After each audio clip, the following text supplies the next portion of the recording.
महाशिवरात्रि की कथा। महाशिवरात्रि के विषय में भिन्न भिन्न मत हैं।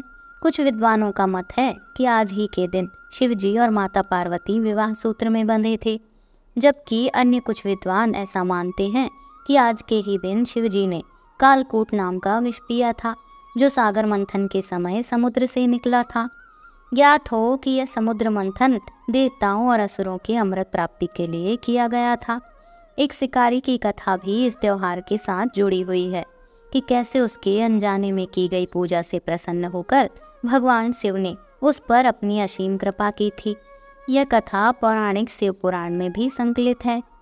प्राचीन काल में किसी जंगल में एक गुरुद्रुह नाम का शिकारी रहता था, जो जंगली जानवरों का शिकार करता और अपने परिवार का भरण पोषण किया करता। एक बार शिवरात्रि के दिन जब वह शिकार के लिए निकला, पर संयोगवश पूरे दिन खोजने के बाद भी उसे कोई शिकार न मिला। उसके बच्चों, पत्नी और माता पिता को भूखा रहना पड़ेगा, इस बात से वह चिंतित हो गया। सूर्यास्त होने पर वह एक जलाशय के समीप गया और वहां एक घाट के किनारे एक पेड़ पर थोड़ा सा जल पीने के लिए चढ़ा। उसे पूरी उम्मीद थी कि कोई न कोई जानवर अपनी प्यास बुझाने के लिए यहाँ जरूर आएगा। वह पेड़ बेलपत्र का था और उसी पेड़ के नीचे शिवलिंग भी था, जो सूखे बेलपत्रों से ढके होने के कारण दिखाई नहीं दे रहा था। रात का पहला प्रहर बीतने से पहले एक हिरनी वहां पर पानी पीने के लिए आई। उसे देखते ही शिकारी ने अपने धनुष पर बाण साधा। ऐसा करने से उसके हाथ के धक्के से कुछ पत्ते और जल की कुछ बूंदें नीचे बने शिवलिंग पर गिरी और अनजाने में ही शिकारी के पहले प्रहर की पूजा हो गई। हिरनी ने जब पत्तों की खड़खड़ाहट सुनी तो घबराकर ऊपर की ओर देखा और भयभीत होकर शिकारी से कांपते हुए स्वर में बोली, मुझे मत मारो। शिकारी ने कहा कि वह और उसका परिवार भूखा है, इसलिए वह उसे नहीं छोड़ सकता।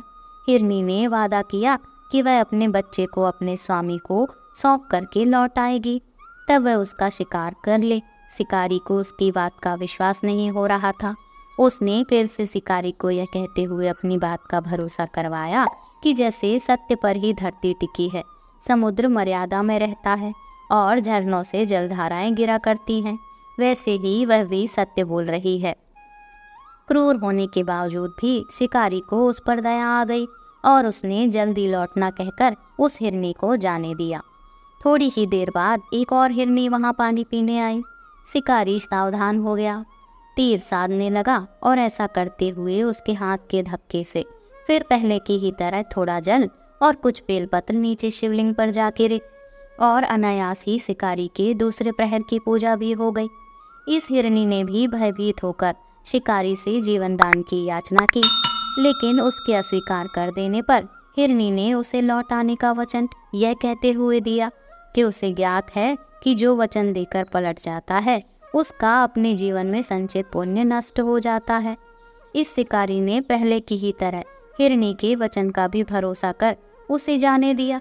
अब तो वह इसी चिंता से व्याकुल हो रहा था कि उनमें से शायद ही कोई हिरनी लौट के आए और अब उसके परिवार का क्या होगा।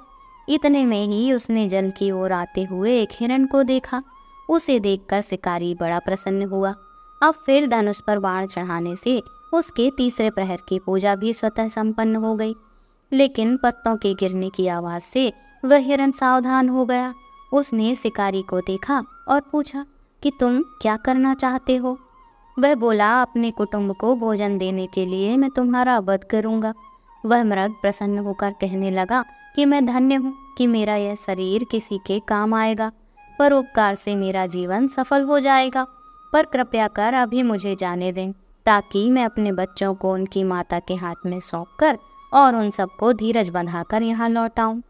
शिकारी का हृदय उसके पाप पुंज नष्ट हो जाने से अब तक शुद्ध हो गया था, इसलिए वह विनयपूर्वक बोला कि जो जो यहाँ आए सभी बातें बनाकर चले गए और अभी तक नहीं लौटे। यदि तुम भी झूठ बोलकर चले जाओगे तो मेरे परिजनों का क्या होगा। अब हिरण ने यह कहते हुए उसे अपने सत्य बोलने का भरोसा दिलवाया कि यदि वह लौट कर ना आए तो उसे वह पाप लगे जो उसे लगा करता है, जो सामर्थ्य रहते हुए भी दूसरे का उपकार नहीं करता। शिकारी ने उसे भी यह कहकर जाने दिया कि शीघ्र लौट आना। रात्रि का अंतिम प्रहर शुरू होते ही उस शिकारी के हर्ष की सीमा न थी, क्योंकि उसने उन सब हिरण हिरनियों को अपने बच्चों सहित एक साथ आते देख लिया। उन्हें देखते ही उसने अपने धनुष पर बाण रखा और पहले की ही तरह उसकी चौथे प्रहर की भी शिव पूजा संपन्न हो गई। अब उस शिकारी के शिव कृपा से सभी पाप भस्म हो गए। इसलिए वह सोचने लगा कि ये पशु धन्य है, जो ज्ञानहीन होकर भी अपने शरीर से परोपकार करना चाहते हैं। लेकिन धिक्कार है मेरे जीवन को कि मैं अनेक प्रकार के कुकृत्यों से अपने परिवार का पालन करता रहा। अब उसने अपना बाण रोक लिया तथा मृगों से कहा कि वे सब धन्य हैं तथा उन्हें वापस जाने दिया।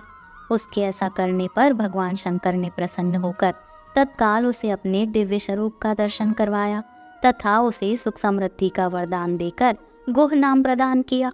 शिव जी की जटाओं में गंगा जी को धारण करने वाले, सिर पर चंद्रमा को सजाने वाले, मस्तक पर त्रिपुंड तथा तीसरे नेत्र वाले, कंठ में कालपाश तथा रुद्राक्ष माला से सुशोभित, हाथ में डमरू और त्रिशूल हैं।